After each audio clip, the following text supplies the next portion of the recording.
Bueno, ya vamos a iniciar la actividad. Les comento que esta actividad está siendo grabada para que sepan. Los instamos a que si quieren activar las cámaras, los micrófonos sí van a estar desactivados por el host, y cuando sea el espacio de preguntas y repreguntas, ahí los vamos a activar. Si creen, hay que pasar a bloquear todos los micrófonos. Creo que yo. Perfecto. Bueno, buenas tardes o buenas noches a todas y a todos, dependiendo del lugar donde se encuentren. De parte de la Asociación Costarricense en Filosofía del Derecho y Filosofía Práctica, les damos la bienvenida a la tercera y última sesión de nuestro seminario anual de Teoría Política y Filosofía Política. Mi nombre es Carolina Ovares Sánchez, soy persona miembro de la asociación y me encargaré el día de hoy de moderar la actividad. Nuestra asociación es una organización sin fines de lucro. Nuestro objetivo es la promoción y difusión de la filosofía del derecho y la filosofía práctica mediante la organización de eventos de naturaleza académica y la divulgación de actividades y publicaciones nacionales realizadas en Costa Rica inicialmente, pero también nos interesa integrarnos con otros países, especialmente de Centroamérica, región de la que somos parte. Asimismo, agradecemos por el interés mostrado en otros países que se han conectado desde México hasta Sudamérica. Nos alegra mucho realizar una actividad desde y para el sur global. Este seminario se dedicó al tema de la teoría y la filosofía política, siempre con el objetivo de tocar temas provocadores. El de este año fue sobre el Instituto del Control Judicial de Constitucionalidad, una institución originada hace más de 200 años que sin duda se ha expandido mucho en las últimas décadas junto a la creación de tribunales constitucionales o cortes supremas con la función del control de constitucionalidad. En palabras de Rosan Ballon, no hablo, es un teórico francés, los tribunales constitucionales de uno u otro tipo están en el corazón del gobierno democrático en todas partes. En las dos primeras sesiones contamos con la presencia del profesor también argentino Roberto Gargarella, y en la segunda con el profesor chileno que hoy día está radicado en España, Donald Bello Hood. Cerramos con una expositora de lujo que tenemos el gusto de tenerla por segunda vez en la asociación, la filósofa Claudina Oruneso. Voy a proceder a presentarla. Ella es abogada por la Universidad Nacional de Mar del Plata y doctora por la Universidad de Buenos Aires. Es profesora de Teoría General del Derecho y Derecho Político e investigadora de la Universidad Nacional de Mar del Plata. Ha escrito libros, capítulos, obras en coautoría y diversos artículos muy interesantes publicados en revistas académicas de gran calidad y renombre. Sobresale el libro El positivismo jurídico y sistemas constitucionales del año 2012 por la editorial Marcial Pons. También en la revista Reus ha publicado desde temas constitucionales hasta temas de teoría general del derecho, bueno, sobre reflexiones sobre el control de convencionalidad en el sistema interamericano de derechos humanos, pero también una revisión de la teoría de los conceptos jurídicos o fundamentales en coautoría y muchos otros artículos que, si gustan, ustedes pueden revisar la página de Academia de ella y ahí los van a encontrar. Antes de iniciar la actividad, les voy a comentar sobre la metodología que vamos a seguir. La profesora Claudina nos va a exponer entre 30 y 40 minutos. Posteriormente, daremos un espacio para preguntas y respuestas. Dependiendo de la cantidad que tengamos, haremos rondas de preguntas o individualmente para aprovechar más el tiempo con Claudina. Les solicitamos que si quieren preguntar, les escriban al usuario de la que se llama Asociación Costarricense en Filosofía y Derecho y Filosofía Práctica, que quien está a cargo es Alejandro Guevara. Él va a estar organizando las preguntas y las preguntas. No me lo pueden enviar a mí porque tengo un problema de movilidad con el brazo derecho, entonces yo no puedo estar muy atenta al chat. Entonces, por favor, les solicito que le escriban a él porque así vamos ordenando las preguntas. Y bueno, como siempre, también insto a las mujeres que también pregunten. Sé que todos y todas tenemos algo muy interesante que aportar y ser parte del debate. Les recuerdo que los micrófonos están apagados, no pueden desactivarlos hasta que empiece el periodo de preguntas y repreguntas, que ahí vamos a quitar que estén apagados para evitar cacofonía y ruidos innecesarios. Entonces, sin más, les doy el espacio a Claudina. Muchas gracias, Carolina. Bueno, antes que nada, agradecer a la Asociación Costarricense de Filosofía del Derecho por la invitación, a Carolina por insistir en invitarme nuevamente, igual que Alejandro, que digamos que ya los considero amigos de tantas reuniones y de habernos encontrado discutiendo cuestiones de filosofía del derecho. Primero, felicitaciones por la iniciativa y agradecerles a los que en tiempos tan complejos para todos se hagan un tiempo para venir a conversar conmigo sobre algunas cuestiones que me han preocupado a lo largo digamos, de mi trabajo como investigadora en el área de filosofía del derecho y sobre todo conectado con el ámbito del derecho constitucional. Debo decir que, digamos, no es fácil cerrar un ciclo donde me precedieron profesores tan distinguidos como el doctor Bello y el doctor Gargarella. Así que, digamos, debo decir que siento un poco el peso de la responsabilidad. Pero voy a tratar de que en cierto sentido esos ilustres antecesores que tuve en el curso me sirvan como punto de partida para trabajar algunas de las ideas que les voy a proponer conversar hoy. Sobre todo mi idea es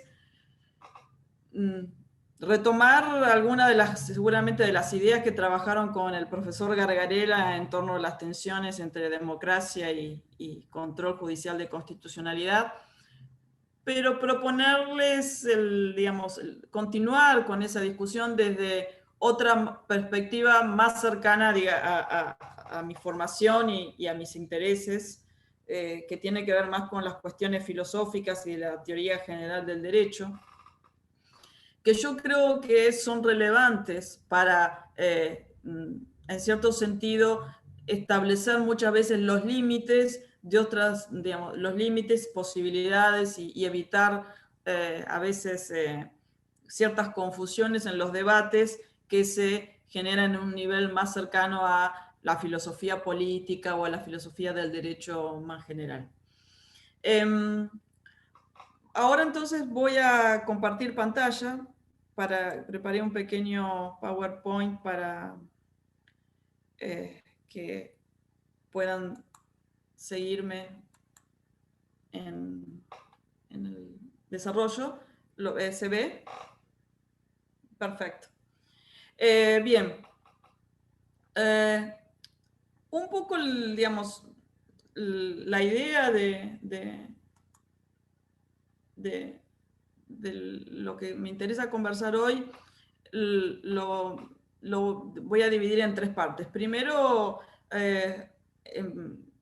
un poco contextualizar y quizás recordar algunas de las cuestiones que seguramente discutieron en reuniones anteriores en cuanto a digamos, algunas de las tensiones que tienen, digamos, que se manifiestan en el contexto de la democracia constitucional entre democracia y derechos, para luego conectar esa discusión con cuestiones vinculadas a la naturaleza de la interpretación y a partir de ahí repensar algunos de los argumentos de la objeción democrática al control judicial de constitucionalidad. Y por último, y muy rápidamente,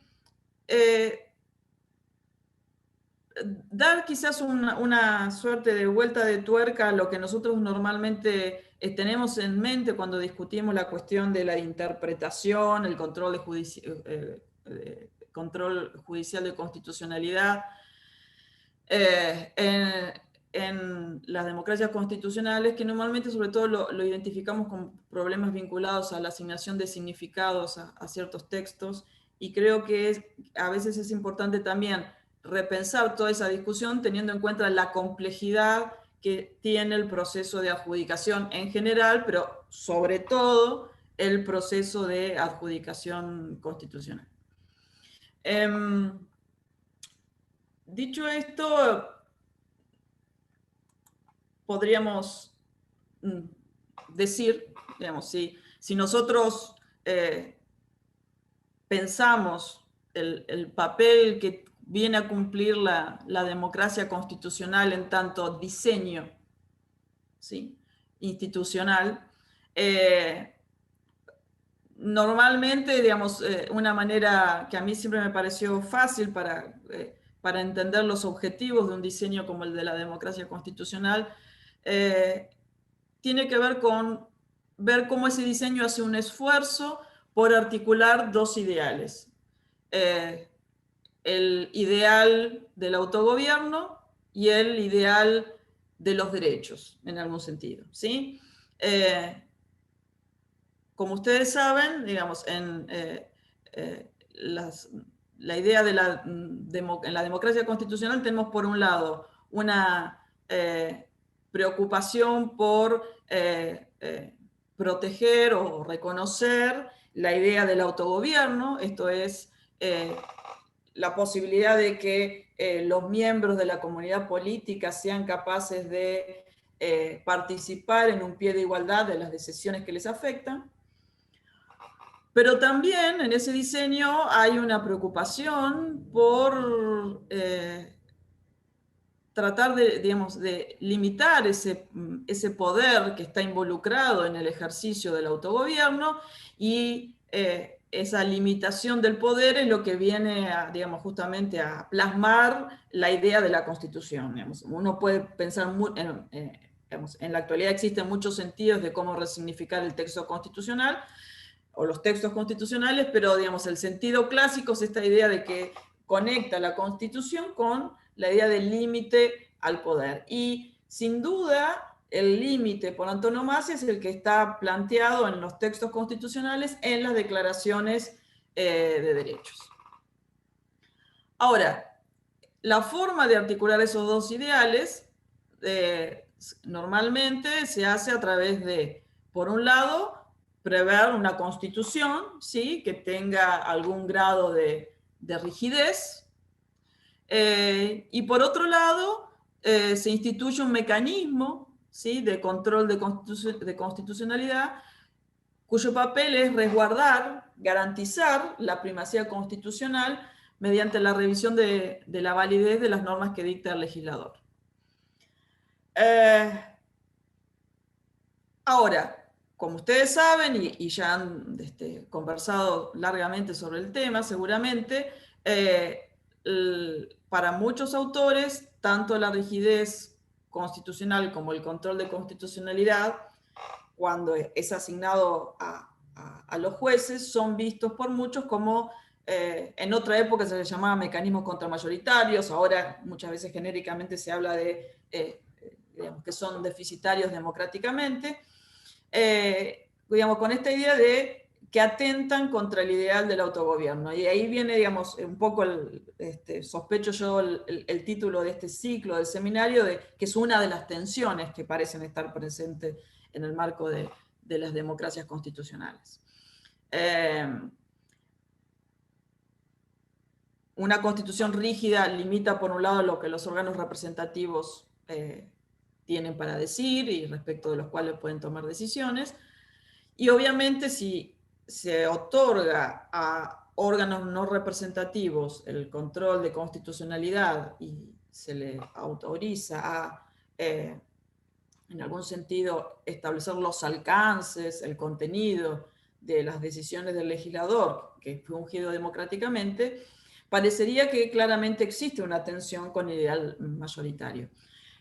Muchos de ustedes recordarán, digamos, que esta idea digamos, fue muy bien planteada por John Hart Ely, donde justamente plantea digamos, esta suerte de tensión en la idea de que si yo acepto que, digamos, este tipo de función para los jueces, para el Poder Judicial, eso a la vez involucra un problema, como bien lo dice en ese texto que les seleccioné, que es justamente esta idea de que un cuerpo que no es electo, que no es responsable políticamente, en cierto sentido está diciendo a los representantes del pueblo, que, digamos, esa idea del autogobierno, sobre qué pueden decidir, sobre qué no, o respecto del contenido de sus decisiones institucionales. Ahora, todo, digamos, este argumento además va de la mano de una característica, digamos, que tienen los textos constitucionales actuales, que es que las cláusulas constitucionales, los textos constitucionales, son normalmente expresiones que tienen un carácter abstracto, son generales, muchas veces tienen un alto grado de imprecisión, a veces incluso hay términos que tienen, digamos, cierta resonancia moral. Entonces, todas esas características del texto constitucional dificultan a menudo el poder establecer qué es lo que dice la Constitución. Y en tanto que la Constitución es la norma de mayor jerarquía del sistema, digamos, esa característica claramente parece conspirar con esta idea de que la Constitución nos brinda el parámetro de corrección de todas las demás normas y decisiones institucionales del sistema. Y por eso no es extraño que los órganos, la cuestión de cuáles son los órganos encargados de interpretar y hacer cumplir la Constitución, y cuál es el mejor diseño para articular, en el caso que se asuma que ese tipo de órganos es necesario, digamos, siguen estando, digamos, aún, digamos, fíjense que este es un texto de la década del 80, aún hoy, muchos años después, sigue pareciendo un tema de relevancia importante, digamos, de relevancia que sigamos discutiendo estas cuestiones. Ahora, cuando yo empecé a trabajar estos temas, y sobre todo a leer los argumentos clásicos en torno a la objeción democrática contra la democracia constitucional en general y específicamente contra el control judicial de constitucionalidad, siempre me llamaba la atención, digamos, que en esas discusiones no se hacía muchas veces, no se detenían a explicitar ciertos presupuestos que estaban, en cierto sentido, digamos así, ocultos en cierto sentido que se las daba por sentado respecto de cómo en esas discusiones se pensaba la tarea interpretativa. ¿Sí? De ahí que, digamos, siempre me pareció relevante tratar de conectar muchas de las discusiones vinculadas con marcar la tensión entre el control judicial de constitucionalidad y el ideal del autogobierno, el papel de los jueces, etcétera, con tratar de dilucidar en cada uno de sus argumentos desde qué concepción de la interpretación se están formulando. Porque creo que el advertir o identificar esos aspectos permiten delimitar mejor la gravedad de los problemas que se indican, y además permite pensar de una manera más articulada posibles soluciones en términos de diseño institucional para el caso que consideremos que hay realmente un problema a resolver. Por eso es que, digamos, mi idea era presentarles muy rápidamente cómo a través de conectar los argumentos centrales de la objeción democrática con la concepción de la interpretación puede ser una herramienta interesante para trabajar algunas de estas discusiones. Muchos de los que están aquí ya están familiarizados con digamos, la discusión que voy a presentar ahora, así que me disculpo si los aburro un poco, pero quizás algunos no, o no lo tienen tan fresco, así que me voy a tomar solo un par de minutos para repasar un poco a qué me estoy refiriendo con esta idea de la interpretación y de las diferentes concepciones de la interpretación. Pensemos que cuando estamos interpretando, y es un poco, digamos, la forma en que yo entiendo o la operación de interpretación, digamos, tenemos por un lado los textos, lo que von Reich llamaba las formulaciones normativas, y cuando asignamos significado a esa formulación normativa, es recién ahí cuando tenemos la norma, ¿sí? En este sentido de el significado correlacionado con una formulación normativa. Ahora, ¿cómo yo conciba esa forma de la asignación de significado a las formulaciones normativas? Yo creo que, digamos, que es de relevancia para el tema que nos ocupa. En ese contexto tenemos tres concepciones básicas de la interpretación, ¿sí? Por un lado tenemos lo que se conoce como la tesis de la única respuesta correcta, que es esa forma de entender la interpretación que plantea que la tarea interpretativa es una tarea de tipo de descubrimiento, podríamos decir. Es decir, los significados de los textos deben ser descubiertos por el intérprete. Entonces, obsérvense que bajo esta visión, en cierto sentido, la tarea de interpretación es una tarea de naturaleza epistémica, de conocimiento, donde lo que hay que hacer es ir a descubrir el significado.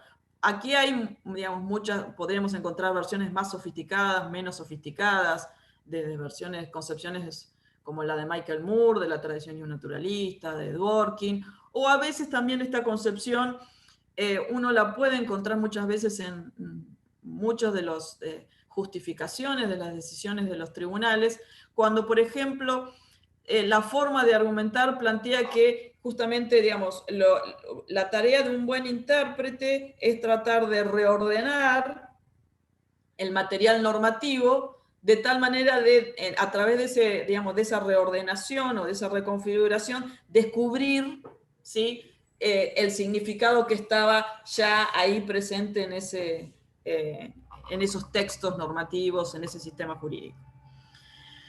En oposición a eso tenemos la tesis de la indeterminación radical, ¿sí?, que lo que plantea es justamente lo contrario, que la tarea interpretativa consiste en decidir, ¿sí? A mí siempre me pareció muy clara la metáfora de Altman, que decía que para esta visión de la interpretación, los textos, los enunciados son recipientes vacíos, donde el intérprete viene y los colma con el significado. Pero observen que en esta idea la tarea de interpretación es de decisión. El intérprete decide el significado del texto, del término, ¿sí?, de la cláusula. Y entonces, bajo esta perspectiva, observen que no hay enunciados interpretativos verdaderos o falsos, porque la tarea de interpretar es de naturaleza ascriptiva, ¿sí? Y después tenemos, digamos, lo que podríamos llamar una concepción intermedia de la interpretación, que es la tesis de la indeterminación parcial, que lo que plantea justamente es que la tarea interpretativa están presentes estos dos elementos, la tarea de descubrimiento y la tarea digamos así, de decisión. En los casos claros, el intérprete, en cierto sentido, busca conocer cuáles son los criterios interpretativos más estables de esa comunidad lingüística, que uno puede rastrear a partir de abstraer esos criterios a partir de ciertos casos paradigmáticos, pero también reconoce que digamos, en cierto sentido, los textos o la interpretación tiene ciertos, digamos, límites. Perdón. Y en ese sentido va a haber, digamos, así como hay casos claros de interpretación, va a haber casos difíciles donde la tarea interpretativa va a ser decisoria. Ahora, ¿cómo esto, digamos, incide en el problema que estamos analizando?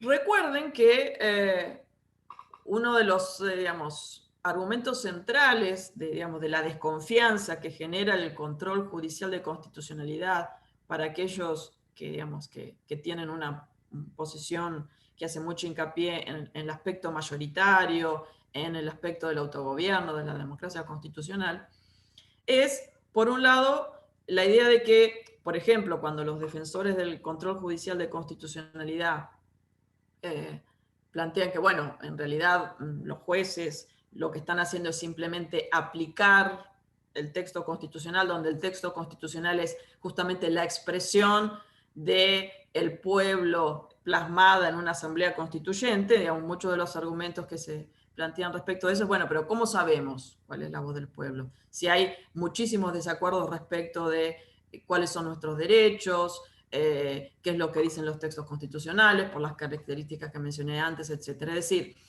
se plantearía esa brecha interpretativa entre el texto, el decisor, y es ahí, en ese contexto, donde surge un amplio, digamos así, ámbito para la discrecionalidad, donde se mostraría en algún sentido el peligro, ¿sí?, de, digamos, aceptar el control judicial de constitucionalidad como un diseño en el marco de una comunidad democrática. Ahora, observen que esta idea, digamos, que en cierto sentido lo que plantea es una suerte de dictadura de los jueces, que lo que definen en definitiva cuáles son nuestros derechos es la interpretación que los jueces hacen de ellos, en cierto sentido están presuponiendo, digamos, o si ustedes quieren, la fuerza de ese argumento tiene real relevancia si yo asumo la tesis de la indeterminación radical. Si realmente pienso que los textos, digamos, los términos, los enunciados constitucionales son simplemente formulaciones, recipientes vacíos donde el intérprete puede decidir el significado, no hay duda que el argumento de la dictadura de los jueces tiene fuerza y una importante fuerza persuasiva, por decirlo de alguna manera. Pero claro, el problema es que si realmente estoy dispuesto digamos, a asumir digamos, ese argumento que realmente cobra significado bajo una tesis como de la indeterminación radical, el problema es que ese tipo digamos, de objeción es muy difícil de delimitarla solo a nivel constitucional, porque en definitiva uno podría replantear esta misma objeción para todo tipo de decisiones judiciales donde intervengan normas, en tanto que siempre se podría decir que en realidad lo que, digamos, ese significado no está predeterminado y siempre tenemos que esperar a la decisión del interno. Por el otro lado, si yo asumo la tesis de la única respuesta correcta, no hay discrecionalidad, porque justamente la idea es que la respuesta ya está definida en el texto constitucional. Y en el mejor de los casos, como mencioné antes, la tarea interpretativa tendría un problema de tipo epistémico. Uno puede decir, bueno, puede ser que la respuesta esté ahí, pero que la respuesta esté ahí no me garantiza que los jueces puedan encontrarla. Y entonces, en ese contexto, podríamos tratar de reconfigurar la objeción democrática desde la única respuesta correcta. Pero si ese fuera el caso, uno podría preguntarse, bueno, pero digamos, desde la legislatura tendrían los mismos problemas, digamos, aún admitiendo que existe un significado correcto y que hay algún tipo de dificultad epistémica, habría que justificar algún tipo digamos, de acceso privilegiado para acceder al conocimiento que no necesariamente está explicitado en esos argumentos. Y por último tenemos la tesis de la indeterminación parcial, que plantea en cierto sentido la idea de que hay muchas, digamos, los textos en general y los textos constitucionales en particular son capaces de establecer en muchas ocasiones significados más o menos claros. En este contexto a mí siempre me pareció muy interesante una frase de uno de los que para mí fueron uno de los mejores jueces de la Corte Suprema Argentina, que fue Enrique Petracchi, que él decía que la Constitución es un marco de posibilidades. Y uno puede decir, bueno, pero en esta frase Petracchi parece que está más cerca de la indeterminación radical, y no, porque observen, hagamos hincapié en la palabra marco, la idea que aún en las situaciones donde podamos aceptar que quizás en el ámbito de los textos constitucionales puede haber más situaciones de ambigüedad, de vaguedad y de indeterminación, los textos siempre dicen algo, ¿sí? Dan un marco, y en tanto existe un marco a partir del cual poder construir significado, existe un grado de determinación, ¿sí? Digamos, hay muchas razones por las que yo creo que, digamos, la concepción, por decirlo así, más sensata es la tesis de la determinación parcial. No voy a abundar sobre eso. Si hay alguna interrogante sobre eso, lo podemos ver en la discusión. Pero sí, digamos, creo que si cuando nosotros repensamos ya, digamos, esta posibilidad de que en definitiva vamos a tener casos claros donde la interpretación simplemente es dar cuenta de los criterios de uso más o menos estables que pueden tener los textos constitucionales y también las normas infraconstitucionales, por supuesto. Ya, digamos, ahí vemos que digamos, el argumento contramayoritario, el argumento de la dictadura de los jueces queda mucho más acotado, porque uno podría decir, bueno, este argumento marca justamente el problema, no para todos los casos, como a veces parece estar en algunas versiones, como en algunos pasajes de la obra de Waldron, etc. Pero sí, digamos, la objeción subsiste respecto de los casos problemáticos. Sí, es cierto, digamos, esa situación, pero yo creo que aquí es importante entender que muchas veces, digamos, para pensar los verdaderos alcances de una objeción democrática contra el control judicial de constitucionalidad, es importante ver el contexto que nos dan los diseños institucionales, ¿sí? Yo creo que, digamos, no es lo mismo pensar la función, digamos, el papel que tiene el ámbito de la discrecionalidad judicial en los casos problemáticos y el papel que le asignamos a los jueces, si el sistema es un sistema de control concentrado, si es un sistema de control difuso, y obviamente, digamos, y cómo en cada uno de esos casos entra la cuestión de la discusión de la última respuesta, digamos, de quién tiene la última respuesta. Pero claramente, digamos, muchos, digamos, los argumentos que la hacen más atractivo, que es, digamos, y más, digamos, provocadores de la objeción democrática, normalmente están conectados con una concepción de la interpretación que yo creo que no es viable, porque sostenerla hasta la última consecuencia significaría directamente objetar toda la posibilidad de la función jurisdiccional. En cierto sentido es como para eliminar un problema, terminar dinamitando toda una casa, digamos, en cierto sentido. Ahora,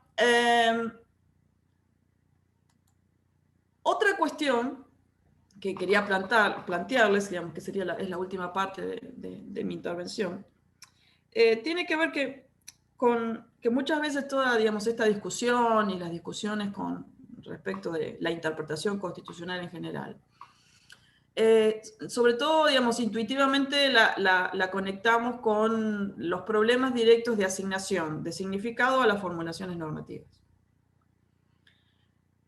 Y obviamente que eso es un enorme problema y hay un montón de cuestiones para analizar. Pero la adjudicación en general y la adjudicación constitucional en particular es el resultado de un proceso muy complejo, digamos, donde intervienen muchos niveles de análisis y muchas decisiones de los órganos de aplicación, ¿sí? Yo aquí les puse un pequeño cuadrito, digamos, donde, por ejemplo, a partir de un determinado texto, supongamos un texto constitucional, un conjunto de formulaciones normativas, determinado conjunto de formulaciones normativas constitucionales, digamos, todas las cuestiones interpretativas son parte de una primera etapa que nos permite llegar a un conjunto de normas jurídicas. Pero luego de eso entran a jugar muchísimas otras cuestiones que genéricamente la podríamos englobar con problemas de, digamos, de sistematización o cuestiones de sistematización que van desde cuestiones de validez, cuestiones de aplicabilidad, cuestiones vinculadas con el tiempo, ¿sí?, en que cada una de esas normas fueron dictadas. De manera que para llegar a un conjunto de normas aplicables a un caso, digamos, hay muchas decisiones en las cuales, digamos, cuánta discrecionalidad admite el sistema también son relevantes para analizar el problema. Incluso más, yo diría que la cuestión incluso de asignar un significado a una formulación normativa general y una constitucional en particular, y sobre todo una cuestión en las de normas constitucionales, hay muchas veces un ida y vuelta que va desde las cuestiones clásicas o problemáticas que tienen que ver con la asignación de significado, la vaguedad, la ambigüedad que puede tener un texto constitucional, etcétera. Pero muchas veces escoger el menú de los posibles significados va a depender de todas esas cuestiones que tienen que ver con cuestiones sistemáticas, con las relaciones de deducibilidad, las jerarquías disponibles, el tiempo en que las normas en juego fueron dictadas y los criterios de pertenencia y aplicabilidad que estén en juego. ¿Sí? Esto simplemente lo marco, digamos, para repensar un poco, digamos, el proceso de adjudicación constitucional de una manera un poco, digamos, si ustedes quieren, más desde un enfoque un poco más alejado al que normalmente a veces trabajamos estas cuestiones. Y para mostrar cómo muchas veces estas cuestiones pueden entrar en juego a partir de la tarea interpretativa, mi idea era, digamos, cerrar mi intervención con el análisis de un problema que se da en el derecho argentino, pero que muestra un poco cómo es este juego el proceso de adjudicación constitucional entre la interpretación en sentido estricto y los otros elementos que marqué. Que es el problema de la determinación del derecho aplicable en caso de conflictos entre derechos de jerarquía constitucional, cuando sobre todo están en juego fuentes nacionales y fuentes internacionales, especialmente los tratados de derechos humanos. Rápidamente, digamos, en el contexto del sistema jurídico argentino, en la Constitución argentina siempre, digamos, no había establecido, no se establecían ni se establecen, digamos, jerarquías entre las cláusulas constitucionales. Una de las características que tiene la Constitución argentina es que todas las normas de la Constitución tienen la misma jerarquía, no se introducen jerarquías. Y de hecho, frente a algunas, digamos, esta fue, yo diría, una de las doctrinas, por así decir, de la Corte, que más estable ha sido a lo largo de la historia de la Corte Suprema Argentina. ¿Sí? Esta idea que todas las cláusulas de la Constitución tienen la misma jerarquía y que en caso de conflicto lo que hay que hacer es tratar de armonizarlas, ¿sí? Evitando que en esa armonización algunas, digamos así en cierto sentido, queden desplazadas o por otras. Cuando se produce la reforma 94, como sucedió en muchas otras constituciones, se incorporan los textos, los pactos internacionales de derechos humanos, hubo muchas discusiones respecto a si tenían más jerarquía que las demás cláusulas de la Constitución, etc. Pero la Corte, digamos, zanjó esa discusión diciendo, bueno, las dos ideas que ustedes ven ahí. Que todas las cláusulas de la Constitución Nacional y la de los tratados internacionales de derechos humanos tienen la misma jerarquía normativa y que existe una complementariedad entre las constitucionales y las normas internacionales y que no pueden desplazarse o destruirse recíprocamente. ¿Sí? Ahora, me gustaría que pensáramos cómo, digamos, en el marco de este parámetro, un juez, en el caso argentino, digamos, el sistema de control de constitucionalidad es difuso y lo puede ejercer cualquier juez. Bueno, pero un decisor lleva adelante estas directivas en un caso de conflictos entre derechos. Para esto es importante recordar que cuando estamos hablando de conflictos normativos en general y conflictos entre derechos en particular, la tarea interpretativa se supone que se encuentra concluida, es decir, los conflictos se dan entre formulaciones normativas que ya fueron interpretadas, entre normas en sentido estricto. ¿Sí? Entonces, ¿qué es lo que puede pasar en una situación como esta? Supongamos que tenemos dos formulaciones, una constitucional, ¿sí? Otra de derecho internacional, del Tratado de Derecho Internacional. Y normalmente lo que puede hacer, digamos, y que esas formulaciones normativas son susceptibles de un significado. ¿Sí? digamos, lo que va a tratar de hacer el intérprete, incluso siguiendo este criterio de tratar de armonizar esas formulaciones normativas en juego, es, vía interpretativa, evitar, ¿sí?, el surgimiento de la contradicción, asignando a esas formulaciones aquellos significados que eviten el surgimiento de la contradicción, ¿sí? Entonces, si tenemos un caso como este, que tenemos dos formulaciones, la constitucional y la del derecho internacional, un decisor podría elegir, justamente en esta idea de la armonización, asignar a ambas formulaciones, por ejemplo, el significado S2. ¿Sí? Del menú de significados posibles, el intérprete, digamos, con una cuestión incluso de racionalidad en la toma de decisión, va a tratar de asignar de los significados posibles aquellos que no hagan lugar a la contradicción. Por supuesto, esto no siempre es posible, y hay muchas situaciones en que el surgimiento de la contradicción es irresoluble y la contradicción está. Pero en principio, esto es una tarea típica de cualquier decisor en una situación como esta. Ahora, ¿qué es lo que sucede? Como ustedes saben, digamos, la Corte Interamericana comenzó a plantear la importancia de que en el Corte Interamericana, y también gran parte de la doctrina plantea la importancia de que los tratados internacionales de derechos humanos sean interpretados de acuerdo a los criterios de los órganos que esos mismos tratados establecen. Por ejemplo, que es un poco la idea que ha venido desarrollando en los últimos años la Corte Interamericana. Y la Corte Argentina hace carne de ese argumento, y entonces, en cierto sentido, incorpora un plus a ese criterio anterior. Fíjense, lo que, digamos, estos son textos tomados estos son criterios tomados del fallo Simón, del fallo de Lorenzetti. Los tratados de derechos humanos se interpretan de acuerdo a los criterios que fijan los organismos del sistema interamericano, es decir, obligatoriedad de los criterios interpretativos de la Corte Interamericana.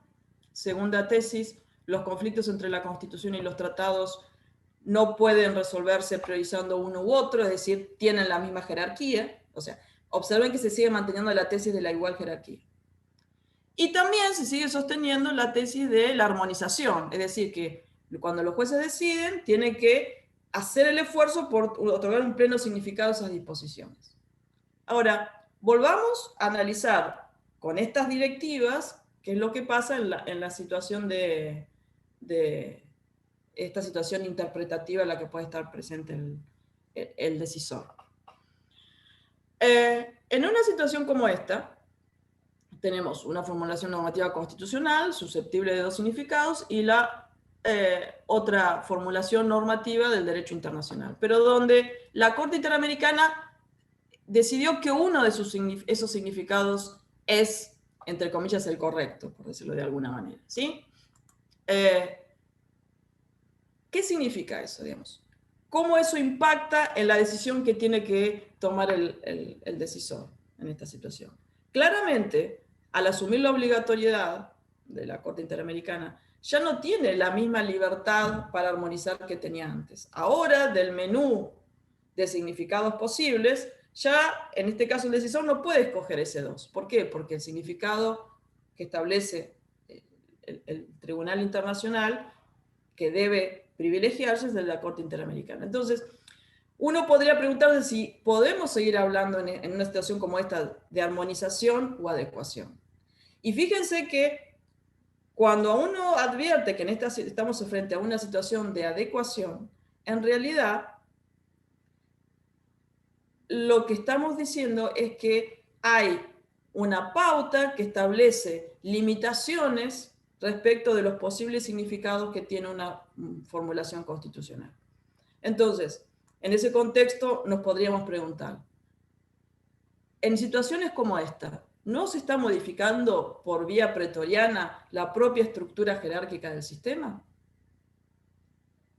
Si si estamos dispuestos a aceptar, dar una respuesta afirmativa, creo que, digamos, esto muestra que las tensiones que justamente viene a marcar las objeciones democráticas contra el control judicial de constitucionalidad, es importante seguir teniéndolas en cuenta para pensar diseños, pero también para reflexionar sobre muchas de las prácticas argumentativas que tienen nuestros tribunales, ¿sí?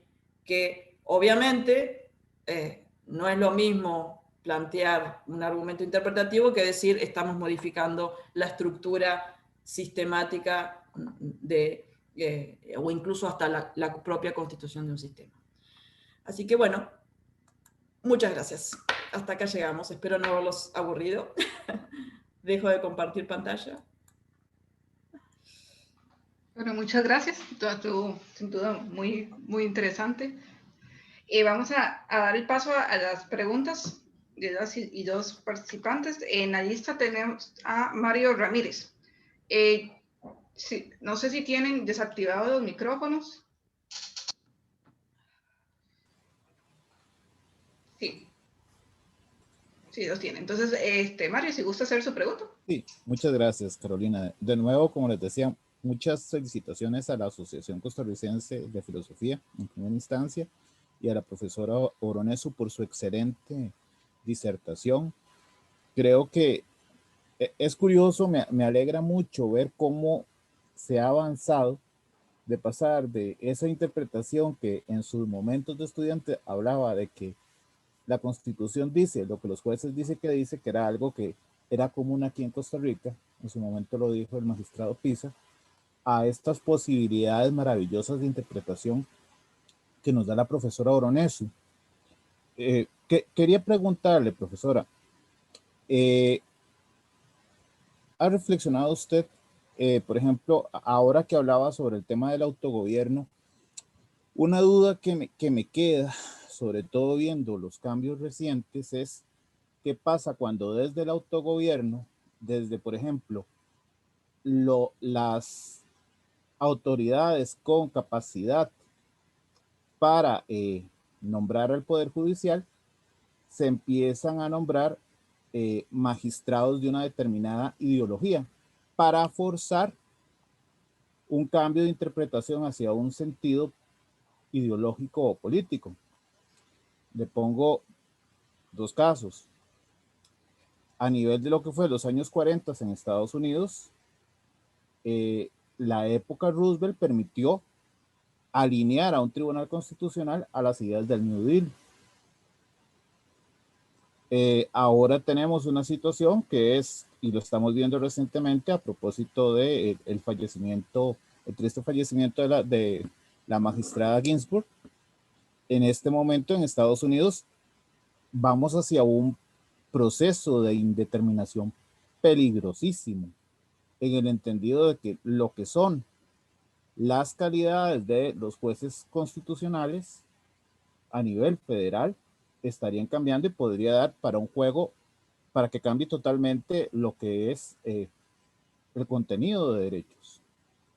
Entonces, quería preguntarle un poco si ha trabajado este tema sobre esa relación, pensando en que desde las reglas de lo que es la Constitución, es necesario crear un mecanismo de elección de magistrados que evite este tipo de juegos, porque entonces ahí sí politizamos la justicia, que es el otro gran problema. Pasaríamos de la judicialización de la política a la politización de la justicia, que es peligrosísimo.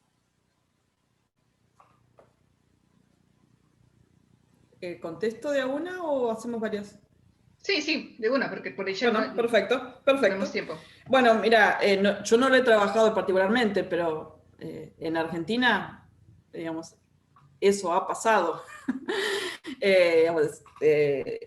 Digamos, una de las, yo creo que, digamos, una de los problemas que, digamos, que tenemos en países donde, por lo menos en el caso argentino, yo creo que todavía, digamos, la democracia necesita, digamos, muchos procesos para considerarse en una democracia, digamos así, sólida y madura.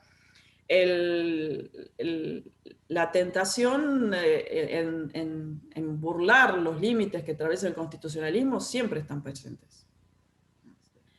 Y por eso ahí, digamos, hay que pensar que los diseños institucionales tienen que estar pensados para demonios, para monstruos morales, por decirlo de alguna manera. Digamos, hay una expresión que utiliza Schauer respecto de la importancia, digamos, para qué sirven las reglas, y entre todas las cuestiones que plantea Schauer del papel que cumplen las reglas, él decía, una de las funciones de las reglas es la aversión al riesgo. Las reglas tienen que pensarse y también tienen la posibilidad, la función de establecer, digamos así, ciertas limitaciones que hacen que aquel que tenga, digamos, que piense que aquel que puede llegar a estar en una posición de decisión puede ser el peor decisor posible. Entonces, claro, en ese contexto, digamos, el desafío es tratar de pensar cómo desalentar esas prácticas, ¿sí? Una de las cuestiones que muchas veces había, digamos, siempre me pareció en las objeciones democráticas contra el control judicial de constitucionalidad, era que, en cierto sentido, había una clara apreciación de los problemas que tiene el control judicial de constitucional en términos de déficit democrático, que los tiene, digamos, pero también a veces se va acompañado de una suerte de visión ingenua de cómo es la toma de decisiones en las legislaturas, ¿sí? O las decisiones institucionales en general, digamos, donde también, digamos, hay situaciones donde no hay mayorías, digamos así, heterogéneas que permitan una genuina discusión de los temas en juego, sino que hay mayorías enquistadas que hacen, digamos, que en realidad no haya genuinas discusiones en las legislaturas, etcétera, y que también lleva a problemas como los que vos marcás. Ahora, el que pueda suceder eso no nos tiene que llevar a decir, digamos, a dejar de lado la posibilidad del control judicial de constitucionalidad. Lo que tenemos que mejorar son nuestras prácticas políticas e institucionales. Y claramente tratar de lograr a través de las reglas mejorar esas posibilidades de la burla a los sistemas democráticos. A veces no, eso no es posible, digamos. Las estrategias como aumentar los miembros de la Corte o estrategias menos sutiles como directamente presión a los miembros de los tribunales, eso lo vemos en América Latina y en muchos otros lugares, digamos.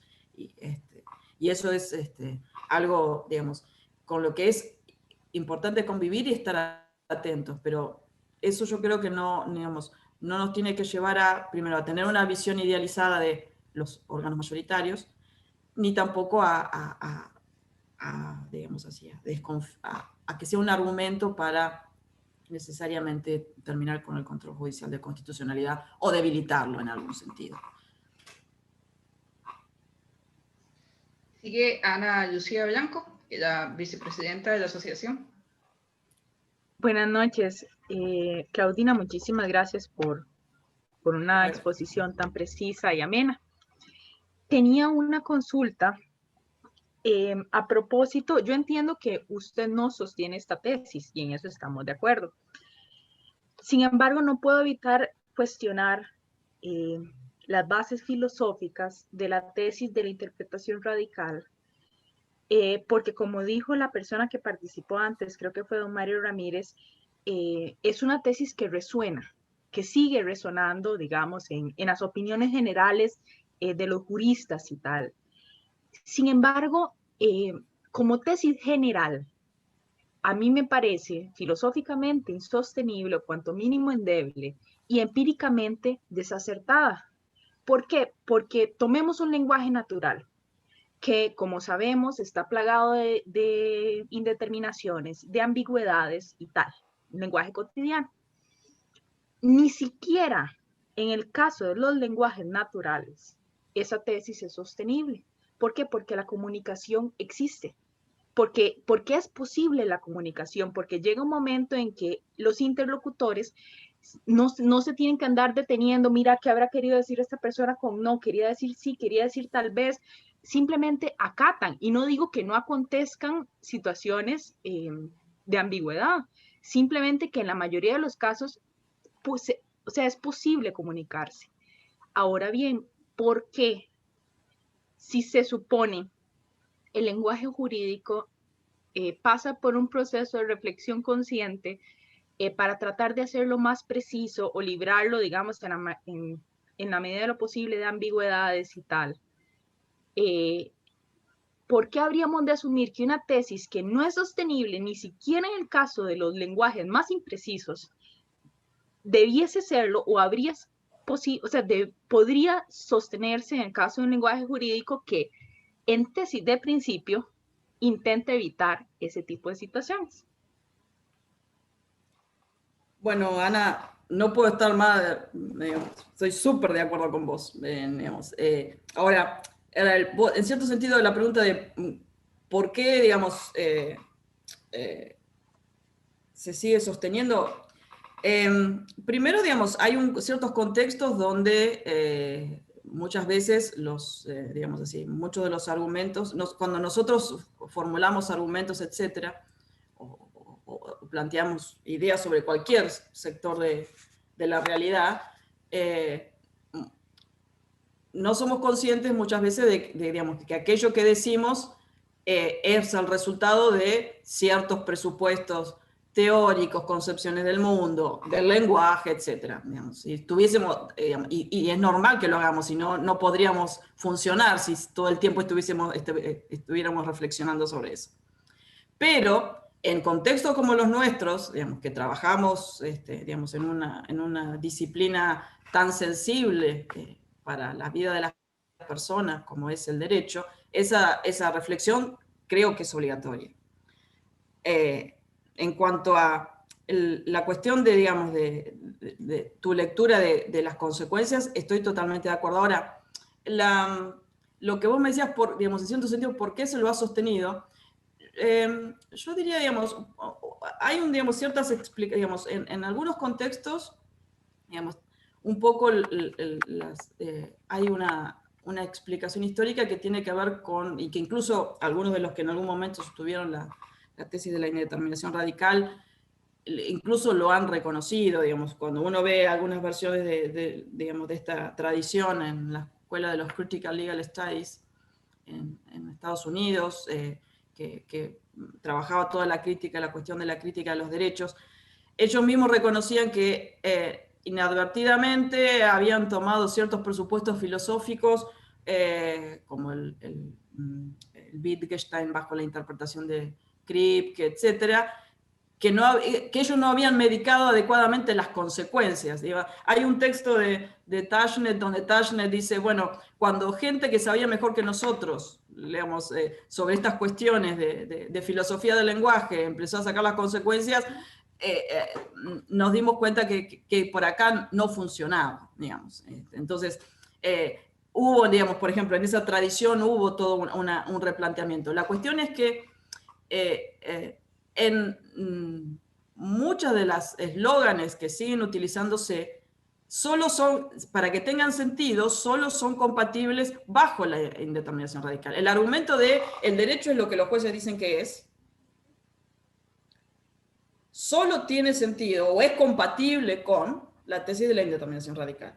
Entonces, lo que uno tiene que marcar en esa situación es, bueno, ¿realmente estás sosteniendo eso? Porque si estás sosteniendo eso, eso te lleva a lo que yo marcaba, digamos, rápidamente en el argumento, es que si uno sostiene eso, no puede no solamente no aceptar la existencia de reglas jurídicas, lo que digamos, tampoco podríamos aceptar reglas de ningún tipo, incluyendo las lingüísticas. Digamos, las consecuencias, digamos, es como una suerte de mancha voraz que va avanzando respecto de todas las prácticas basadas en reglas.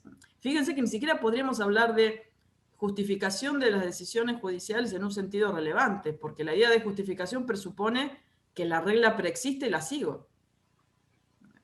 Entonces, estoy totalmente de acuerdo con lo que vos decís. Es más, digamos, creo que solo, digamos, el lenguaje es posible en la medida que aceptemos que las palabras y los términos tienen un mínimo de autonomía semántica, digamos, donde podemos, digamos, ser capaces de captar el significado, al menos en los casos claros.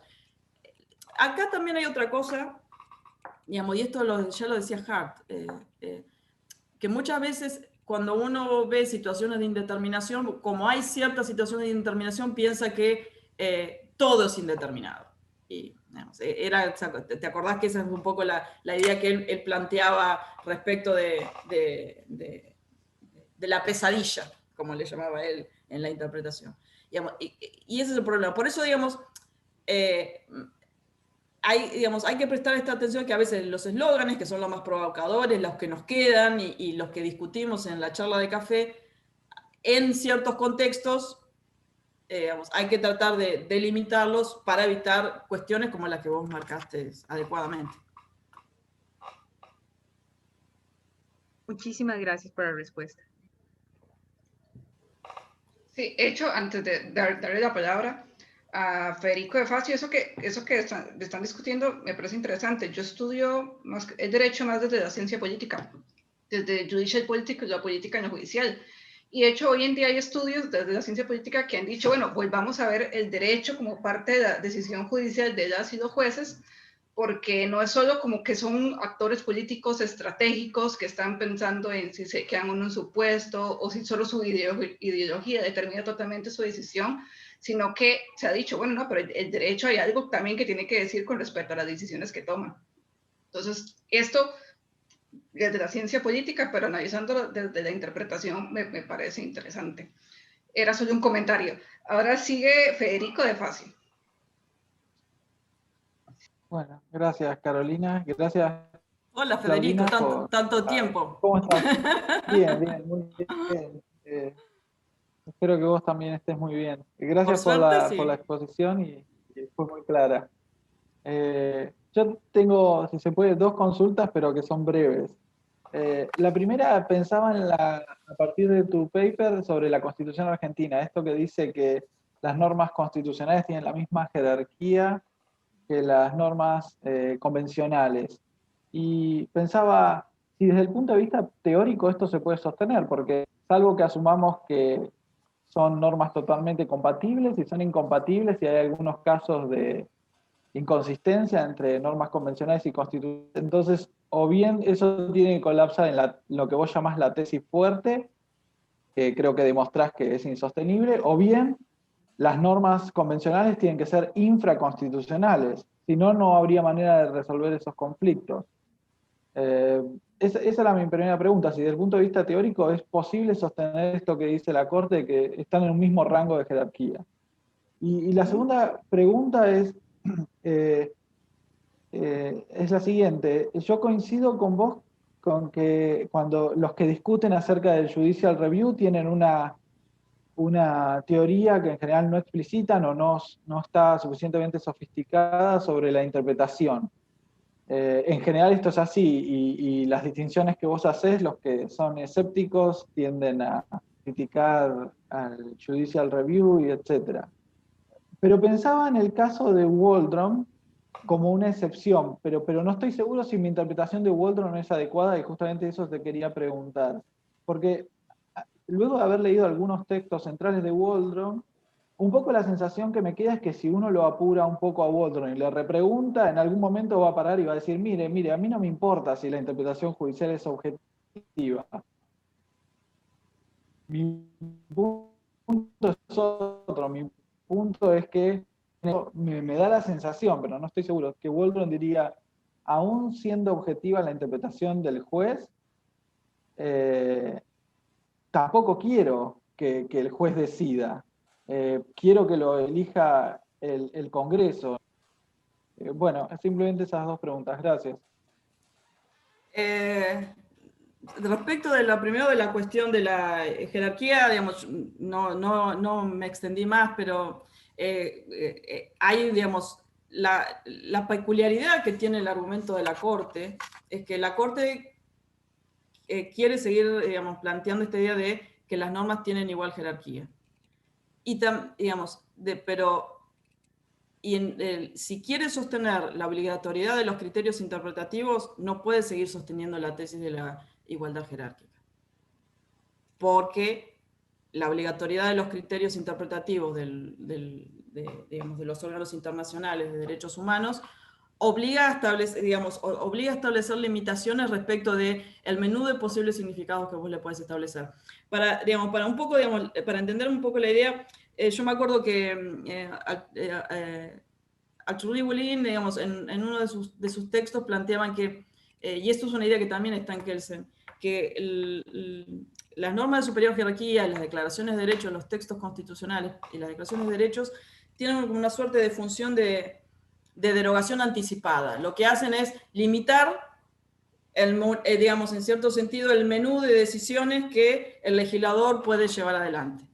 Cuando vos estableces como obligatorio un criterio de aplicabilidad, como el que plantea que hay que seguir la obligatoriedad de los criterios interpretativos de la Corte, ahí ya no puede seguir sosteniendo la igualdad jerárquica. Entonces, el problema es que, digamos, lo que a mí me parece, digamos, criticable, le entiendo por qué lo hace, pero, digamos, la idea es que, fíjate que la Corte sigue planteando con el mismo esfuerzo, insistiendo, tienen igual jerarquía, pero hay que aplicar la obligatoriedad de los criterios. Y eso es inconsistente. O elegís uno o elegís otro. Lo hace porque obviamente no puede responder afirmativamente al interrogante que yo dejé al final, que en definitiva están modificando la estructura interna de la Constitución Nacional. Porque claramente, digamos, esto sería, digamos, y incluso sería una discusión que lleva a violar el contexto en que surgió la la reforma del 94, etc. Así que en eso estoy de acuerdo con lo que vos planteabas. No se pueden seguir sosteniendo las dos cosas consistentemente. En cuanto a lo de Waldron, si vos, yo en su momento, digamos, leí con detenimiento Derechos y Desacuerdos y muchos otros textos de Waldron en relación a eso, y Waldron sostiene muchas, digamos, afirmaciones que solo serían consistentes si asuma la tesis de la indeterminación radical. Ahora, también él te reconoce que, digamos, yo estoy de acuerdo con vos que aún si él dijera, bueno, en realidad no es que puedan decidir, sino que pueden acceder a la única respuesta correcta, igual quiero que decida digamos, que tenga privilegio o se dé preeminencia a la decisión de la mayoría, no tengo dudas, porque él claramente dice que, digamos, que hay sobre todo en los textos clásicos, ¿sí? Hay una suerte de, digamos, de violencia contra la democracia cuando un juez declara inválida una norma, digamos. Y eso tiene que ver con el ethos, digamos, el ethos que él le atribuye a los parlamentos, a los órganos representativos, ¿sí? Digamos, esa superioridad, digamos, y que yo incluso diría que es moral, aún reconociendo que, digamos, Waldron, digamos, es bastante, digamos, no es un objetivista moral, pero claramente él, digamos, claramente su preferencia evaluativa es que ahí, digamos, hay un plus que tiene la deliberación democrática, que hace que aún en, digamos, los tribunales, digamos, el mejor tribunal, con el mejor diseño, asumiendo la posibilidad de acceder a significados correctos, igual tendría ese déficit en términos del ethos de la representatividad. Así que en eso, digamos, estoy completamente de acuerdo con vos. Pero además hay un problema, es que muchos de los argumentos de Waldron, sobre todo los de digamos, yo creo que en el último texto de Waldron, el que presentó en Colombia, está mucho más, y que también presentó acá hace 2 años, en una de sus charlas, está un poco más aplacado en cuanto digamos, a la forma en que formula su objeción democrática. Pero si vos vas digamos, al Waldron de la década del 90, de Derecho y Desacuerdos, fíjate que si uno sostuviera la tesis de la indeterminación radical, no se podría sostener la crítica de Waldron a la rigidez constitucional, porque para poder mantener la crítica de Waldron a la rigidez constitucional como, digamos así, atentatoria contra el ideal del autogobierno y de las mayorías, tenés que reconocer que la Constitución dice algo. Entonces, si la Constitución, digamos, si realmente digamos, está presuponiendo, digamos, tan amplia discrecionalidad en la asignación de significado, eso debilita su crítica también contra la existencia de las constituciones como límites rígidos, como herramientas para limitar la decisión de la mayoría. Si realmente crees que las constituciones limitan las decisiones de las mayorías, eso significa que algo dice la Constitución. Y si reconoces que algo dice la Constitución, no puedes seguir sosteniendo esa idea de que hay absoluta discrecionalidad por parte del intérprete para asignar significado a los textos. Sí, excelente. De hecho, también ahí pienso que por algo las constituciones políticas, las constituciones importan, porque si vemos ya, si los políticos por algo quieren cambiarlas constantemente. O sea, si no importaría, uno pensaría que a los actores políticos no les interesaría cambiarla, pero les interesan y las cambian. Igual también, convengamos que a veces se le atribuye, digamos así, propiedades mágicas a las normas. A veces cambiar las normas no te garantiza que se modifique la realidad tampoco. Pero... Claro, porque pueden ser letra muerta. Vos lo sabés mejor que hacer ciencia política que yo en eso. Sí, sin duda. Bueno, continúa Sebastián Chavarría.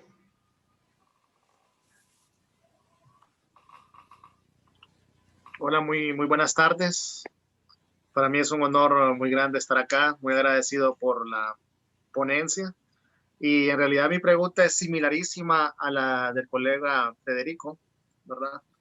Porque mi punto es que, bueno, soy de Honduras en primer lugar y aquí también, bueno, se asume la tesis del bloque de constitucionalidad y los dogmáticos constitucionalistas suelen afirmar con fuerza de que esta tesis justamente resuelve, ¿verdad?, que no haya contradicción entre los tratados y la Constitución.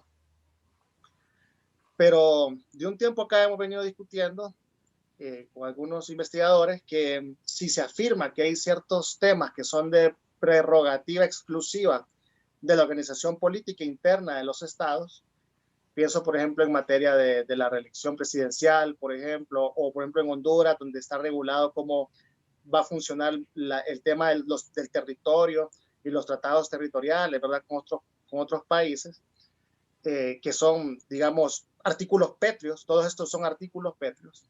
Pues en principio estos problemas, digamos, no podrían ser resueltos desde el bloque de constitucionalidad si fuese el caso que hay una contradicción entre estas dos normas, ¿verdad? Entonces, básicamente eso, pues vemos que no se salvaguarda, ¿verdad?, esa posible no contradicción entre tratados y constitución. Entonces, le expresaba esto porque quería saber su opinión, ¿verdad? Ya el doctor Federico lo había planteado, ¿verdad? Pero digamos que yo quiero plantearlo más bien desde este punto de vista, que es más desde la soberanía popular, que es la que asenta estos principios y que, bueno, parece que tendría que imponerse sobre lo que se establece en los tratados. Muchísimas gracias. Decime si entendí bien tu pregunta, digamos. Tu preocupación es que, digamos, en el bloque de constitución, no estoy familiarizada con el sistema, el derecho positivo de tu país, digamos, pero digamos, la idea es que los bloques de constitucionalidad, yo siempre, digamos, veámoslo de esta manera. Cuanto más, es una cuestión, digamos, de tipo lógico, cuanto más normas tenemos en un determinado conjunto, las posibilidades de que existan conflictos entre esas cláusulas se maximiza, digamos. Y eso pasó en todos nuestros sistemas jurídicos. Lo que normalmente sucede es que, digamos, en los diseños y los intérpretes de esos diseños, los juristas, etcétera, y eso pasa también en mi país, parten del presupuesto de que, primero, digamos, esa complementariedad se da, parece en algún sentido, naturalmente, pero que además, normalmente los tratados de derechos internacionales, digamos, en cierto sentido, siempre tutelan de una mejor manera que nuestros propios sistemas jurídicos determinados derechos, digamos. Y si bien eso es normalmente así, digamos, yo podría considerar que eso es normalmente así, el problema es que muchas veces se piensa que es necesariamente así, es decir, que los tratados internacionales de derechos humanos, por definición, en algún sentido, constituyen una mejor tutela. Entonces, en ese contexto que muchas veces, digamos, yo creo que eso es un poco la idea que a veces está de fondo en muchas de las doctrinas constitucionales de nuestro país.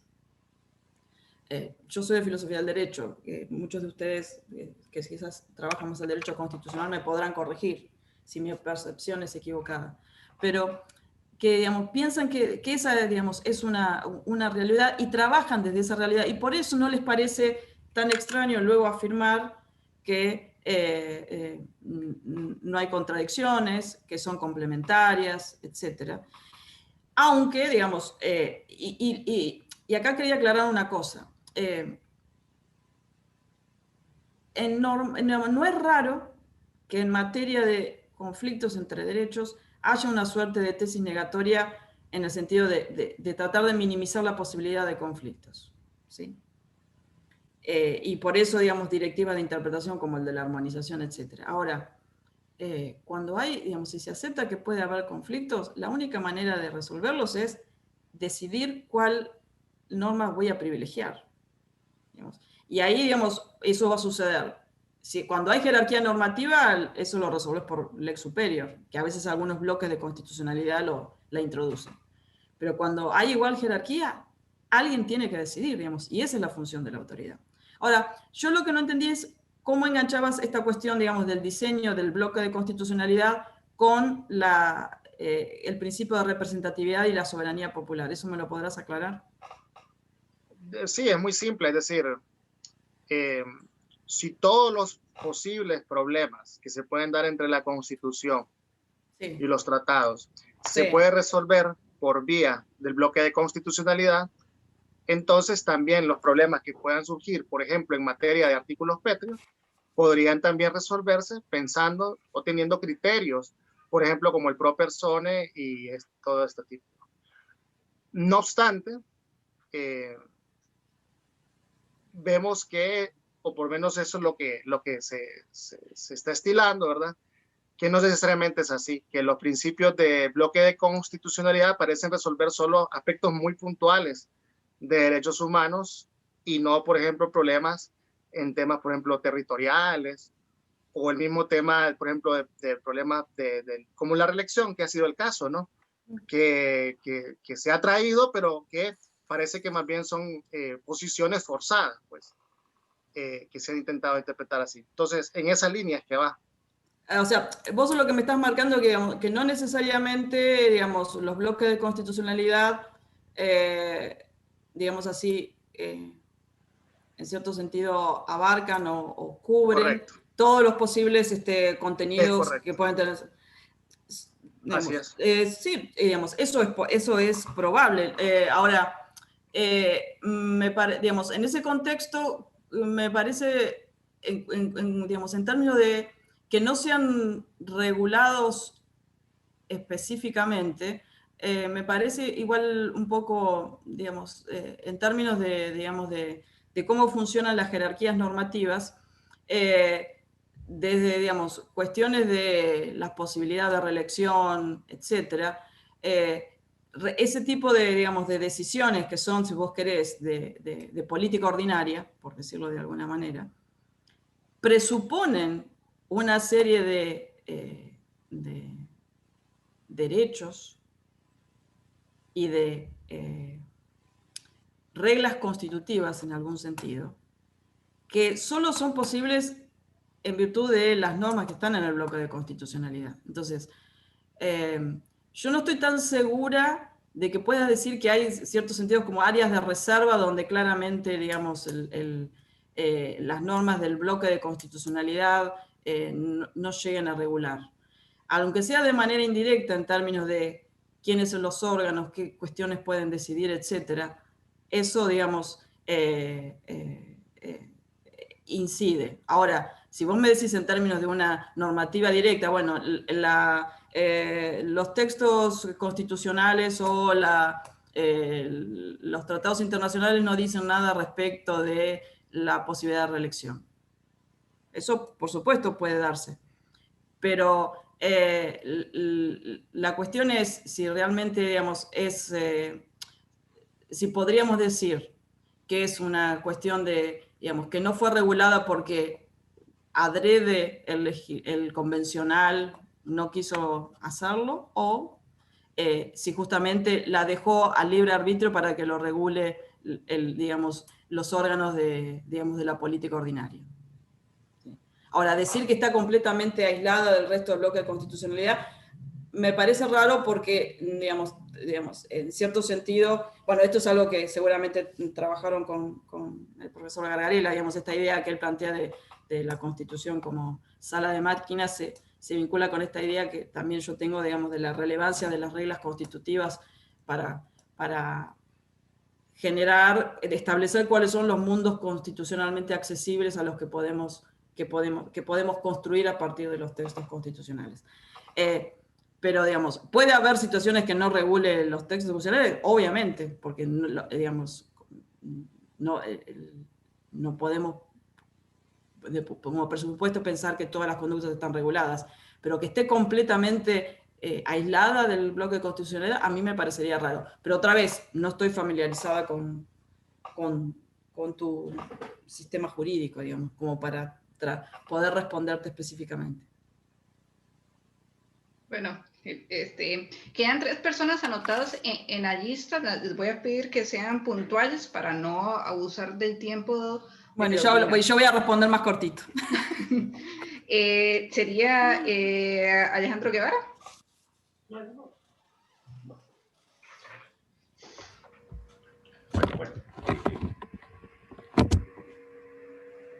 Me parece, quería como comentarte para ver qué pensás, porque me parece que es cierto, y yo comparto con vos y con Ana, que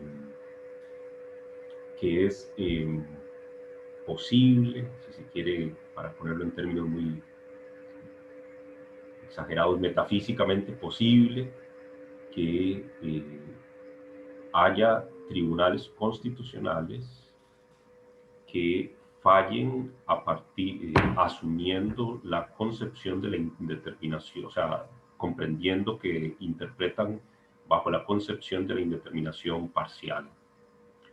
Pero me da la impresión que esos no son los tribunales constitucionales que tenemos, en el sentido de que esa no es la autocomprensión de los tribunales constitucionales que tenemos, sino que los tribunales constitucionales que tenemos asumen que su interpretación, ¿verdad?, es justamente más bien la correcta, y ni siquiera es entonces, y es ante el reconocimiento de que, sin embargo, a pesar de esta posición, hay temas polémicos, intrínsecamente polémicos, que creo que también adquiere mucha potencia la objeción democrática, ¿verdad? Porque el tribunal dice, aquí no hay nada más que decir, pero todos nos damos cuenta que hay mucho más que decir. Y entonces nos preguntamos por qué el tribunal asume tal autoridad. Entonces, qué sé yo, quería comentarte sobre eso, a ver qué piensas. ¿Contesto? Bien. Sí, coincido con vos, que digamos, es bastante,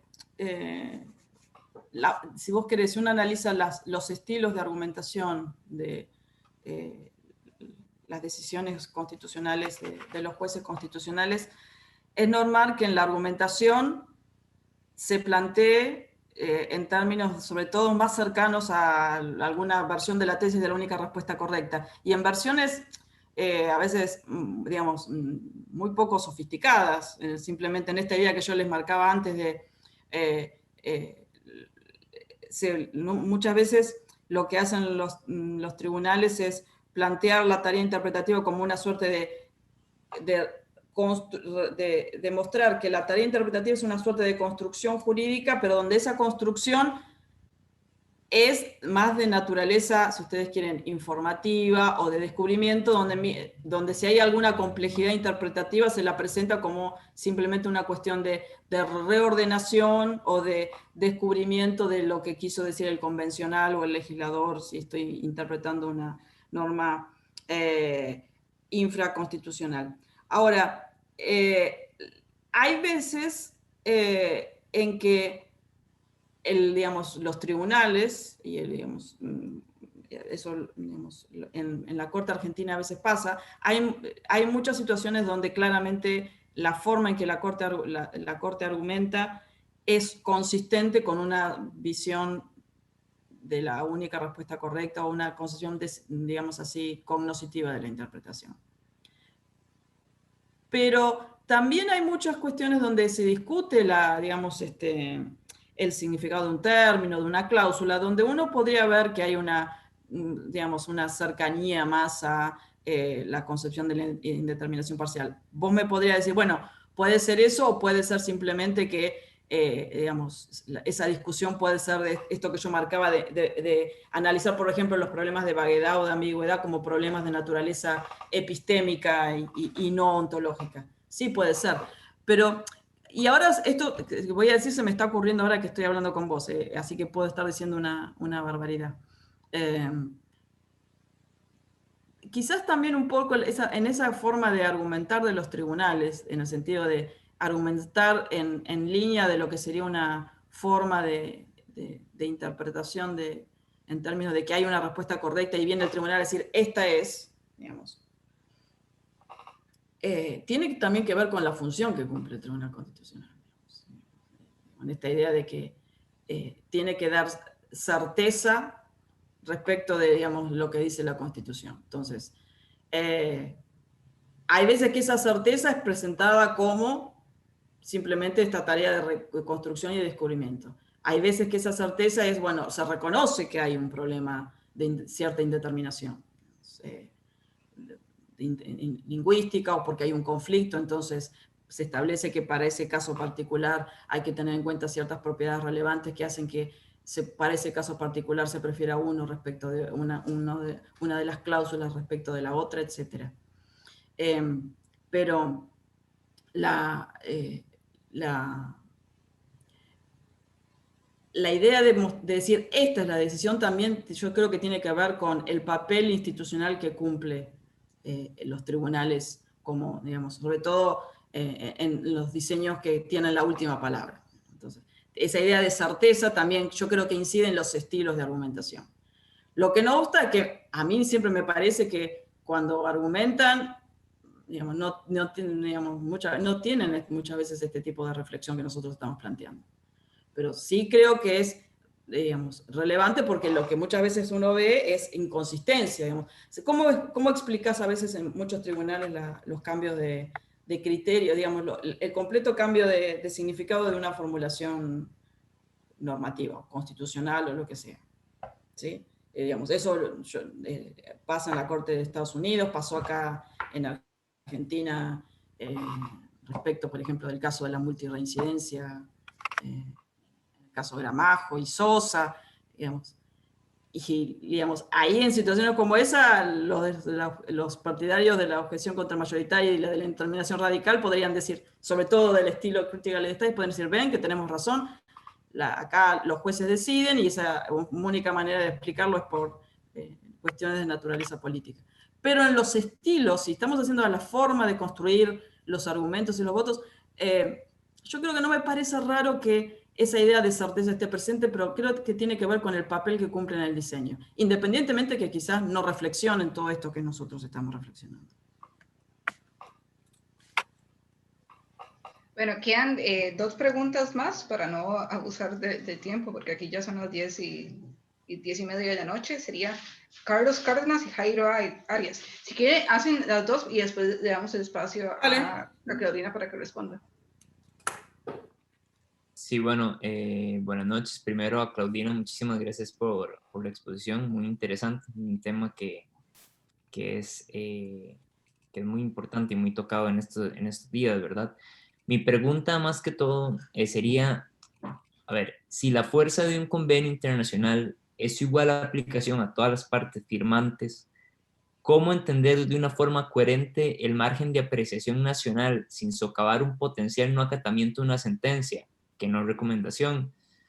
Y cómo entender este actuar favorablemente en términos democráticos si el hito democrático fue, de hecho, permitir que este tipo de jurisdicciones sobre derechos humanos o sobre lo pro libertatis fueran vinculantes al poder.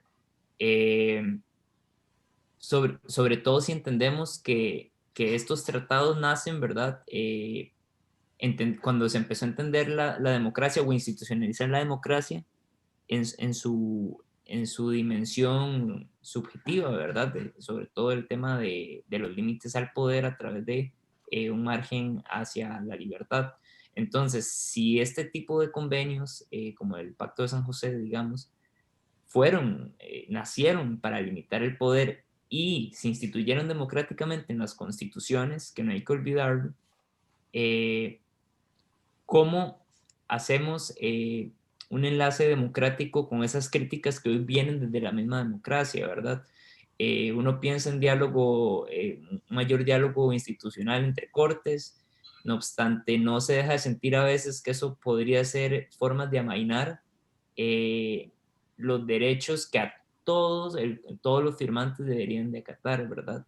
Parecería como una posible diferenciación de trato, perdón, al estado objeto del proceso, sobre la interpretación auténtica que hace la Corte, en este caso interamericana, sobre el convenio. Muchas gracias. Y Jairo, pregunta de una vez, si querés. Claro, gracias, Caro. Y gracias, profesora Claudina. Siempre es un gusto escucharla y gracias también por su disponibilidad siempre para colaborar con la sociedad. Encantado. Un poco, tal vez de lo que surgió la respuesta que le brindó Alejandro, yo observo, y a ver qué le parece, como algún beneficio, si se quiere, de la concepción de la única respuesta correcta, no cuando se entienda que la respuesta correcta es la que el tribunal, digamos, dé, sino, digamos, si se asume que el derecho, digamos, que se va a interpretar preexiste, digamos, que es más o menos lo que plantea Cristina Redondo, trata de emular, digamos, el ejercicio epistémico que se hace respecto a la quaestio facti, hacerlo también respecto a la quaestio iuris. Y yo el beneficio que le vería preliminarmente es que se reduciría, digamos, la discrecionalidad de quien interpreta para favorecer, digamos, el control, si se quiere, hasta ciudadano, mediante la justificación epistémica. Es decir, la justificación sería de alguna manera lo que permitiría un control y nada más, la última cosa que yo veo, que en el tanto no se asuma, por ejemplo, que la norma es el enunciado verdadero, ¿verdad? Porque fue lo que el legislador estableció. No que se asuma así, sino como un carácter teleológico. Es decir, que al menos se acerca en la mayor medida posible, digamos. Entonces, lo que le planteo es que si ese ejercicio justificativo, digamos, sería beneficioso para un mayor control ciudadano de la decisión judicial, propiamente la interpretativa. Bien. Muchas gracias, súper interesantes las preguntas. La primera, sobre, digamos, convenciones internacionales, el margen de apreciación, el margen de apreciación nacional. Yo, digamos,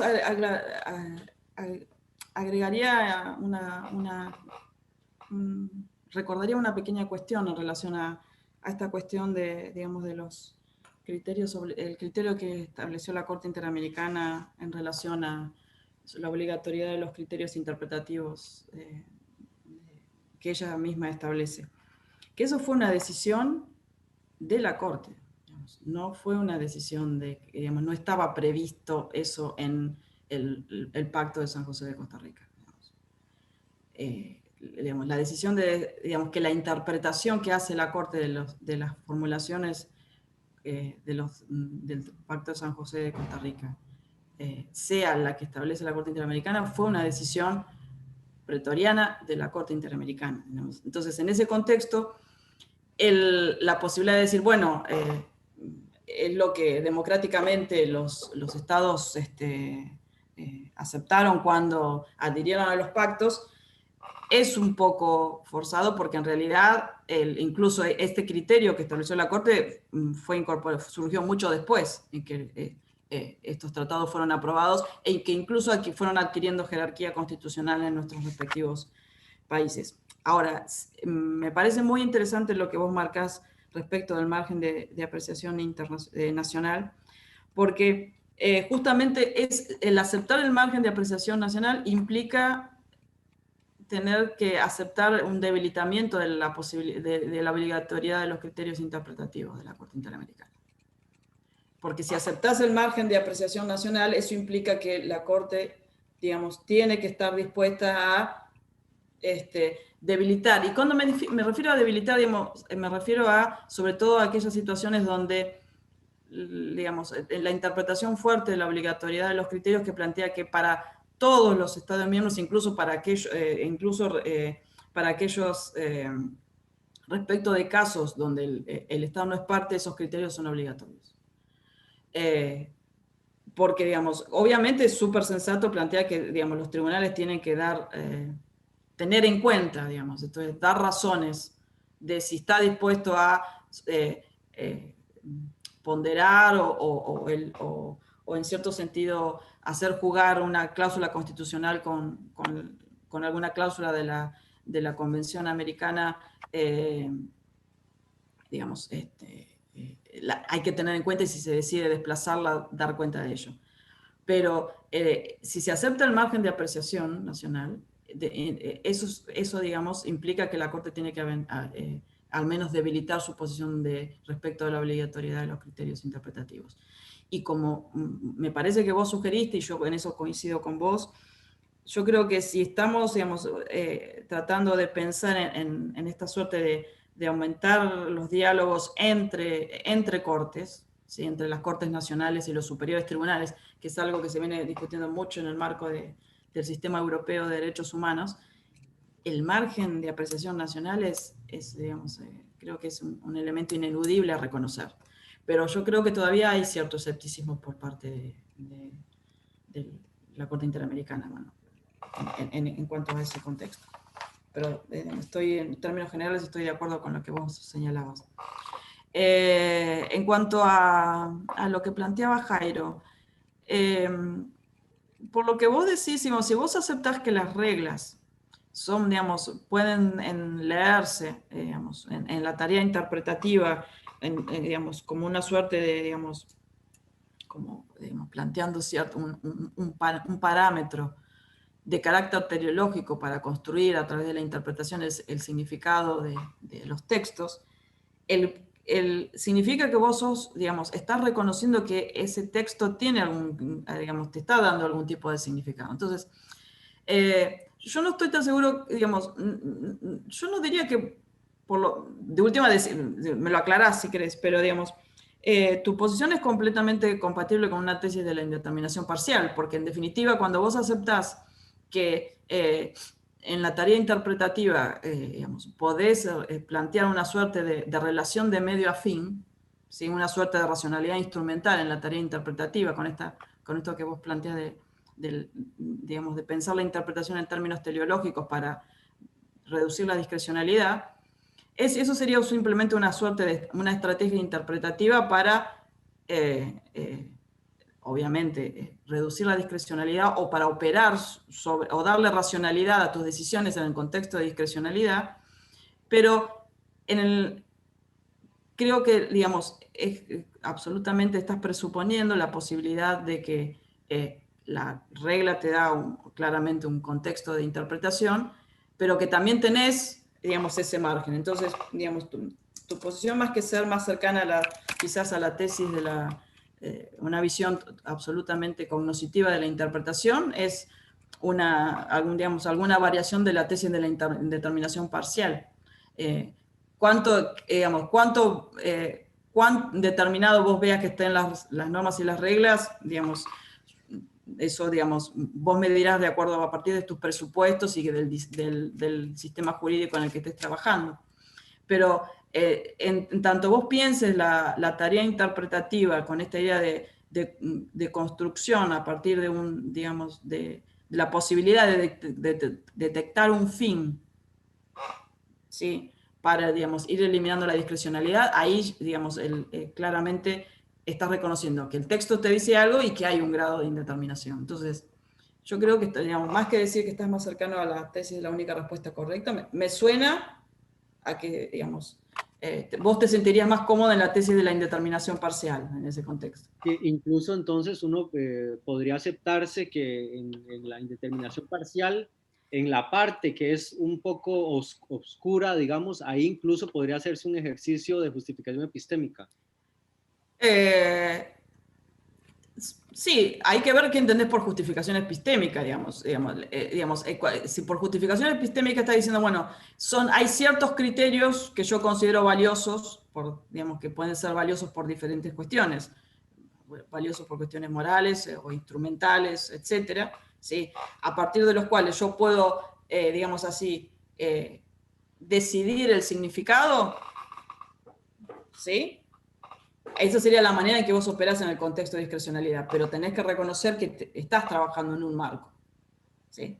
Porque si no, la otra manera es pensar que estás asumiendo una suerte de indeterminación radical donde simplemente lo que buscas es justificar a posteriori una decisión que tomaste antes, un poco la forma que tenía de concebir la toma de decisiones judiciales que tenían los realistas, ¿sí? Pero yo creo que tu posición es compatible con la tesis de determinación parcial. Bueno, vos citaste a Cristina. Cristina, digamos, en ese contexto, digamos, ella está más cercana a la tesis de la indeterminación parcial que a la tesis de la única respuesta correcta en ese contexto, digamos. Bueno, entonces creo que llegamos ya al final de nuestro seminario. Sin duda, con broche de oro, muchas gracias, Claudina. No, gracias a ustedes por la paciencia y por tomarse el tiempo para venir a conversar sobre estas cuestiones. Sí, claro. Cerrando el año. Exacto, no, muchas gracias a vos, ¿no?, por el tiempo, porque ya es muy tarde acá en Argentina, entonces muchas gracias a todos y todas. El año entrante tendremos otra nueva edición de este seminario y también en nuestras redes sociales publicitamos nuestras otras actividades, que todavía quedan algunas de este año y las que vamos a realizar el otro año. Y muchas gracias a todos y todas por asistir. Esto queda grabado y después lo subiremos a nuestro canal de YouTube. Damos por finalizado entonces. Muchas gracias de nuevo, Karina, de parte de la asociación. Hasta luego a todos y todas. Buenas noches. Gracias, Karina. No, gracias, Ale. A vos.